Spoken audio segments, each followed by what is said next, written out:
quelle différence entre maladie externe et maladie interne? Alors, donc maladie externe, comme son nom l'indique, ce sont des maladies dont la cause est à l'extérieur. Et les maladies internes, ce sont des maladies dont la cause vient de l'intérieur. Voilà.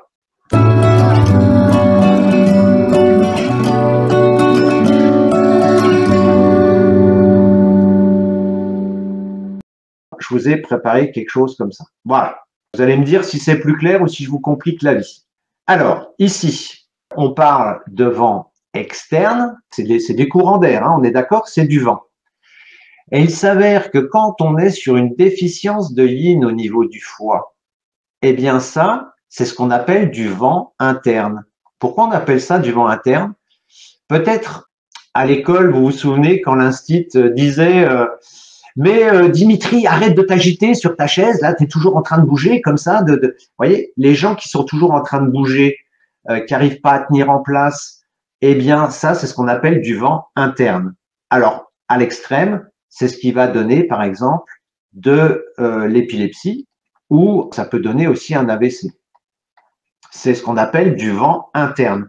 Pourquoi on appelle ça du vent interne?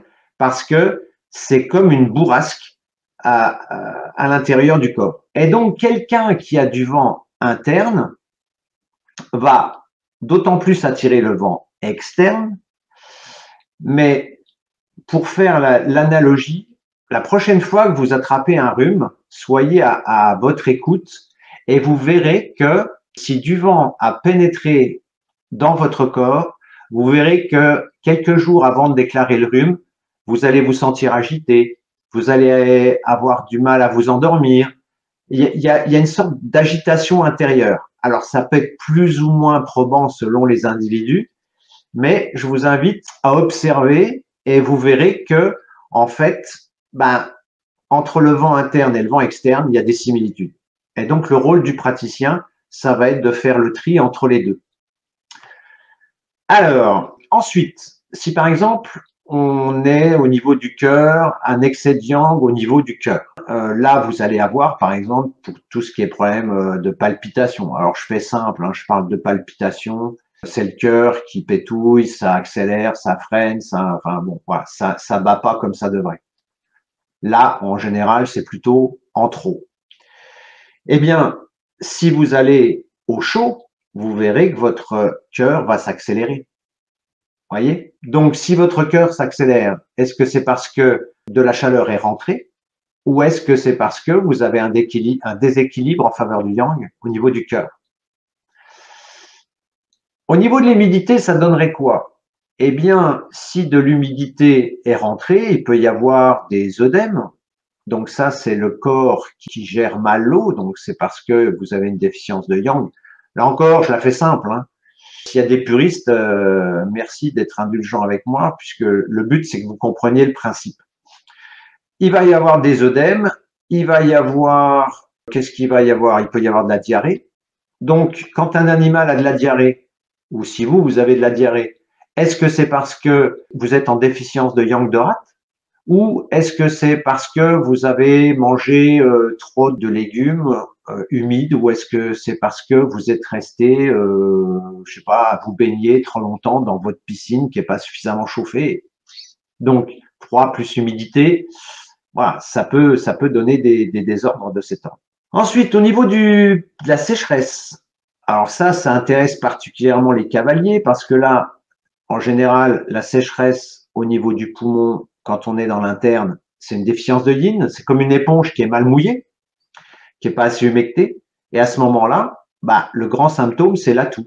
Et là, les propriétaires sont obligés de mouiller le foin. C'est tout un cinéma. Et en général, ça finit par un diagnostic. Oui, mon cheval est allergique. Non.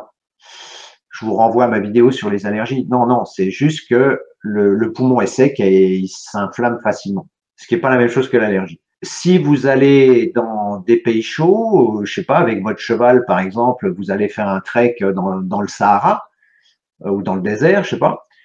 Eh bien là, c'est la sécheresse de l'air qui vient assécher le poumon. Vous voyez? Alors, bon, chez nous, de la sécheresse externe, il n'y en a pas beaucoup. Ça peut arriver, en humain avec certains modes de chauffage. Mais bon, c'est quand même rarissime. Mais vous voyez que quand on est dans une toux, imaginez que vous ayez fait un trek dans le désert, eh bien, votre cheval peut très bien tousser. C'est pas parce qu'il est en déficience de yin, c'est parce qu'il a respiré un air trop sec. Et pour finir, on a les reins. Alors, imaginons par exemple ici, on pourrait être aussi sur de l'œdème. On pourrait être, je dirais là, sur une forme de, ça peut donner de l'asthénie, de l'hypothermie. Hein, chez les chiens, par exemple, c'est là où votre chien est chez le véto et qu'il le met avec des lampes infrarouges parce que vous avez le métabolisme qui est en train de diminuer. En général, c'est pas un très bon pronostic chez les animaux. Voilà, ça peut donner de l'hypothermie.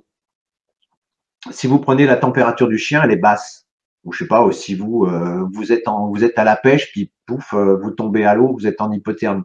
Et là, si vous tombez à l'eau en étant en hypothermie, eh bien, on peut être sur du froid externe. Et donc, quand vous avez quelqu'un qui a froid, est-ce que c'est parce qu'il est tombé dans l'eau? Bon, en général, il est au courant s'il est tombé dans l'eau. Mais ou est-ce que c'est parce qu'il a pris froid? Des fois, on s'en rend pas forcément compte, hein, parce qu'il peut y avoir beaucoup de vent et un petit peu de froid, et on s'en rend pas forcément compte. Alors là, il faut vraiment distinguer le froid de la frilosité, parce que vous pouvez me dire, oui, mais moi, lorsque j'ai eu une grippe, j'avais froid. Oui, mais non. Enfin, je discute pas le fait que vous ayez froid. C'est juste que c'est de la chaleur qui est rentrée, qui bloque l'énergie. Et à ce moment-là, comme l'énergie ne circule pas bien au niveau des couches supérieures, vous avez le métabolisme qui s'écroule et vous avez des frissons. Donc, c'est de la frilosité. Ça peut même être une réaction du corps. Il faut pas confondre la frilosité avec du froid qui est rentré. Vous voyez, ce que je voudrais vous faire sentir, c'est le côté un peu subtil du truc, quoi, parce que souvent, les atteintes externes de type rhume, grippe, etc., on se dit, ouais, bah, de toute façon, il n'y a rien à faire. Si, il y a des choses à faire, mais à condition d'avoir bien ciblé les perversités qui sont en présence, dans quelle proportion et comment ça s'est installé. Voilà. Donc, il y a toujours des choses à faire. Alors, plus on agit tôt, plus c'est facile. Mais, donc j'espère avoir réussi à vous expliquer que ce qu'est une maladie externe et une maladie interne. Ce sur quoi je veux vraiment insister, c'est qu'il y a la possibilité d'avoir les mêmes symptômes dans les deux colonnes. Vous avez pris de la chaleur, vous allez avoir le cœur qui s'accélère. Vous avez une contrariété ou un problème cardiaque XY, eh bien, vous allez avoir une accélération cardiaque. Vous voyez, dans les deux cas, vous avez une accélération cardiaque. Mais si on veut pouvoir harmoniser le système, il faut savoir dans quelle colonne on est parce que on n'agira pas du tout de la même façon. Si c'est une grippe, vous allez agir d'une certaine façon.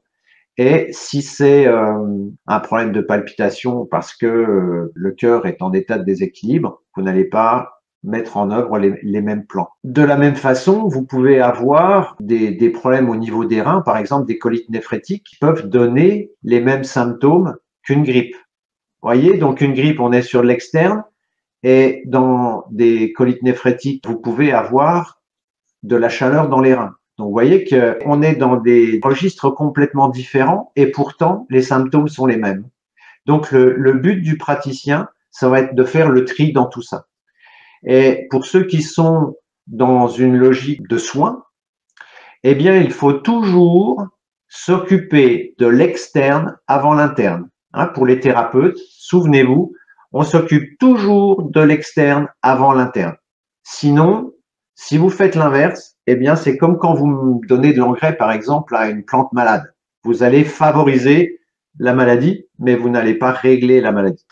Voilà ce que je voulais vous dire sur les maladies externes internes. Il existe des maladies qui viennent de l'extérieur, qui créent un déséquilibre parce que ça vient de l'extérieur. Et puis, vous avez des maladies qui sont créées par un déséquilibre qui vient de l'intérieur. Dans certains cas, les symptômes sont les mêmes. Et l'art du praticien, ça va être de savoir faire le tri pour savoir si on est dans l'interne ou dans l'externe. Voilà. Si vous avez compris ça, je me dis que c'est déjà pas mal. Et pour finir, merci de mettre un pouce en l'air et de vous abonner, c'est ce qui nous aide le plus à promouvoir la chaîne. Merci et à très bientôt pour une nouvelle vidéo.